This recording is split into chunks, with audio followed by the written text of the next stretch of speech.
Vendas ok. Pera aí, deixa eu dar uma luz aqui. Isso, já. Professora da manhã só passa o negócio da cola. Vendas ok.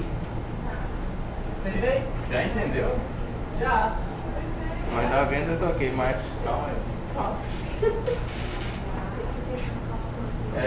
Se total vendido lá na J4 for menor que... Não é só 50, colocar 50%. Você falou só 50.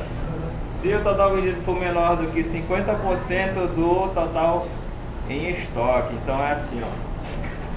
G4 vezes 50%. É assim que se fala. Se J4 for menor do que 50% do valor de G4, então aumentar as vendas.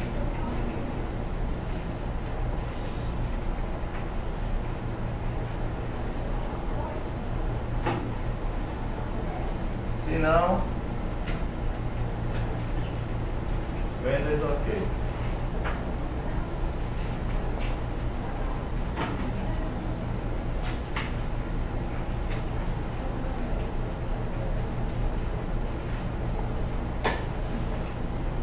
Aí, ó.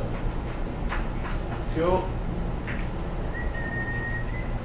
o total vendido for menor do que 50% do valor do total em estoque, então ele vai ter que aumentar as vendas, senão vendas ok.